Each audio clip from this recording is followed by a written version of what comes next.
네, 기도하실까요? 하나님 감사합니다. 금요일 아침을 맞았습니다. 오늘도 큐티를 통하여 욥기서를 배우며 진리를 캐내고 말씀 속에 우리가 매일 바르게 살도록 인도하옵소서. 예수님 이름으로 기도합니다. 아멘. 네, 하나님 말씀은 욥기 36장 1절로 15절입니다. 제가 읽습니다. 엘리후가 말을 이어 이르되 나를 잠깐 용납하라. 내가 그대에게 보이리니 이는 내가 하나님을 위하여 아직도 할 말이 있음이라. 내가 먼 데서 지식을 얻고 나를 지신 이에게 의를 돌려보내리라. 진실로 내 말은 거짓이 아니라 온전한 지식을 가진 이가 그대와 함께 있느니라. 하나님은 능하시나 아무도 멸하시지 아니하시며 그의 지혜가 무궁하사 악인을 살려두지 아니하시며 고난 받는 자에게 공의를 베푸시며 그의 눈을 의인에게서 떼지 아니하시고 그를 왕들과 왕께 왕좌에 앉히사 영원토록 존귀하게 하시고 혹시 그들이 족쇄에 매이거나 환난의 줄에 얽혔으면 그들의 소행과 악행과 자신들의 교만한 행위를 알게 하시고 10절 그들의 귀를 열어 교훈을 듣게 하시며 명하여 지각에서 돌이키게 하시나니 만일 그들이 순종하여 섬기면 형통한 날을 보며 즐거운 해를 지낼 것이요 만일 그들이 순종하지 않으면 칼에 망하여 지식 없이 죽을 것이니라. 11, 13절 마음이 경건하지 아니한 자들은 분노를 쌓으며 하나님이 속박할지라도 도움을 구하지 아니하나니 그들의 몸은 젊어서 죽으며 그들의 생명은 남창과 함께 있도다. 하나님은 곤고한 자를 그 곤고에서 구원하시며 학대당할 쯤에 그의 귀를 여시나니. 아멘. 예, 오늘 금요일입니다. 오늘 주말을 향해 달리고요. 내일 토요일 모레는 주일이 되겠습니다. 자, 오늘도 이 말씀을 여러분 잘 기억하시고 승리하는 하루가 되시기를 바랍니다. 오늘은 불완전하게 전한 하나님의 통치 방식. 네, 엘리후가 이제 최후의 진술을 해요. 31장까지는 세 친구와 함께 욥에 세 번에 돌아가는 토론이 있었고요.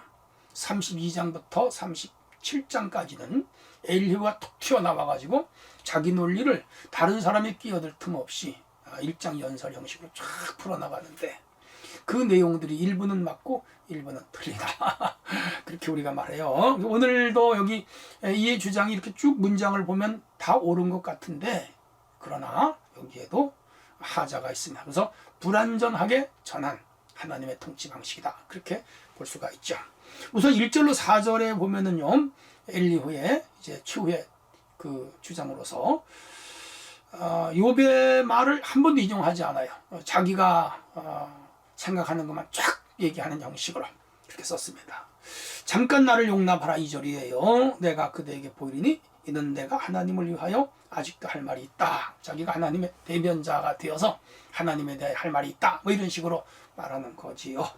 자, 내가 먼 데서 지식을 얻고 나를 지신에게 의를 돌려보내리라. 여기서 먼 데서 지식을 얻었단 말은 하늘로부터 하나님으로부터 자기가 지식을 얻었다. 직접 계시를 받았다 그렇게 볼 수 있을까요? 자기의 우월성을 굉장히 좀 주장하는 것 같고요. 욥이나 다른 친구들이 아니라 좀 이렇게 낮게 내려다보는 경향이 있습니다. 사람들은 제 잘난 멋에 산다 막 그런 말도 있고요. 지나친 우월주의에 사는 사람들이 있는데 그것이 상대방 마음에 상처를 주는 경우도 있어요. 저도 설교자잖아요. 제 입장에서만 설교하고 때로 후회할 때가 있어요. 왜? 성도들의 마음을 헤아리거나 그들의 입장을 이해하지 못하고 내 주장이 옳다 그렇게 말할 것 같음을 느낄 때 후회하거나 힘들어요.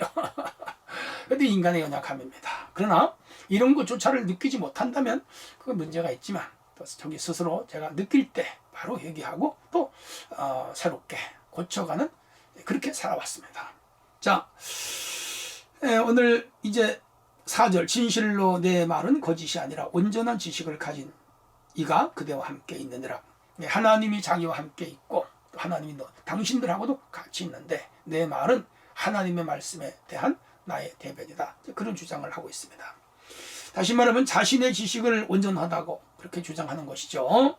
아무리 확신이 있다 하더라도 상대방이 받아들일지 않을지는 그건 또 전혀 다른 문제입니다. 제 생각에는 욥에 대한 엘리후의 이런 주장 그리고 세 친구에 대한 엘리후의 이런 주장이 우리가 참 객관적 입장에서 볼 때는 멋있게 보일지 모르지만 고난을 당하는 그 현장에 있던 특별히 욥은 받아들이기 어려울 거예요. 그리고 오늘 우리가 아무리 바르게 말한다 하더라도 상대방의 입장, 상대방의 처지, 상대방의 상황, 상대방의 그 생각을 이해하고 말하는 것이 중요합니다. 오히려 오늘 바른 말이 상대방의 상처가 되고 나는 옳다고 말했는데 상대방을 좌절시키거나 절망에 빠뜨릴 수가 있습니다. 그래서 이게 우리 상황화라는 것이 얼마나 중요한가를 깨닫게 합니다. 자, 이제 5절에서부터 15절까지는 상당히 긴데 여기는 하나님의 통치 방식에 대하여 이 엘리후가 자기 주장입니다. 물론 하나님은 능하시나 아무도 멸하지 아니하시며 그의 지혜가 뭐 아니에요. 하나님은 아무나 멸하지 않는 분은 아닙니다. 멸할 때는 멸하고 살려둘 때 살려두십니다. 그래서 아말렉도 멸하셨고요. 여리고 백성들도 하나님 멸하셨잖아요. 아수르라든지 블레셋이라든지 이스라엘 백성들 친구들을 멸하시기도 했고요. 때로는 자기 백성도 멸하셨어요. 그렇죠? 다윗이 인구조사 통해서 7만 명이 죽기도 했잖아요. 그리고 광야에서 그들이 음행을 하다가 많이 죽기도 했고요. 불평하다가 불뱀에 죽었잖아요. 하나님은 아무도 멸하지 않는 분은 아닙니다. 하나님이 무한한 사랑이라고 해서 죄 지은 자를 벌하지 않는 분은 아닙니다. 천국과 지옥이 분명하지요. 또 보세요. 악인을 살려두지 아니하시고 고난받는 자에게 공의를 베푸신다. 하나님 때로 악인도 귀한 도구로 쓰셔요. 버릴 땐 버리더라도. 그래서 바벨론 같은 나라들과 아수르 같은 나라들 악한 나라잖아요. 이스라엘을 치기 위하여 쓰셨잖아요. 헬라, 로마 다 마찬가지고. 그러므로 이런 이 엘리후의 주장은 편협적이고 단편적이에요. 그러니까 성경 읽을 때 부분만 보면 전체를 보는 걸 통전적 성경 해석이라고 합니다. 자, 또 그 6, 7절 그의 눈을 의인에게서 떼지 아니하시고 그를 왕들과 함께 왕자에 앉히사 영원토록 존귀하신. 또 이런 부분 맞아요. 의인들은 맞아요. 하나님께 복을 받아요. 복 있는 사람은 악인의 길을 쫓지 않고 죄인의 길을 서지 않고 오만한 자의 자리에 앉지 않고 의인들이죠. 의인은 여호와의 율법을 지구하며 주 율법을 주야로 묵상하는데 시냇가에 심은 나무처럼 되고요. 그리고 형통한다. 맞아요. 자, 오늘 이 주장은 맞은 겁니다. 혹시 그들이 족쇄에 매거나 환난 줄에 얽혔으면 그들의 수행과 악행과 자신들의 교만 행위를 알게 하시고 어떤 고난을 당할 때 고난을 의인들로 하여 깨닫게 한다 이 말이죠. 그들의 귀를 열어 교훈을 듣게 하시며 명하여 죄악에서 돌이키게 하신다. 회개하는 것도 하나님이 의인들은 회개하게 하여 온전한 구원을 받게 한다. 상당히 옳은 말이요 설득력 있는 주장이고 성경의 맥락과 같고요. 통전적 해석에서 전혀 틀리질 않아요.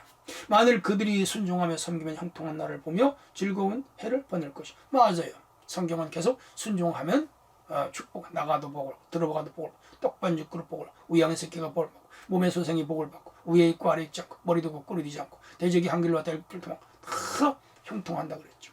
요셉이 형통했고 아브라함이 형통했고 다 형통했잖아요. 맞아요. 의인들에게 그런 복을 주셔. 그럼 오늘 우리가 의롭게 사는 게 얼마나 중요한지 모릅니다. 만일 그들이 순종하지 않으면 칼에 망하며 지식 없이 죽으리라. 이건 잠언서에 있는 내용이고 시편에 있는 내용이기도 합니다.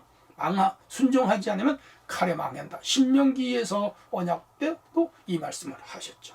마음이 경건하지 아니한 자들을 분노를 쌓으며 하나님이 속박할지라도 도움을 구하지 아니한다. 이분법적이죠.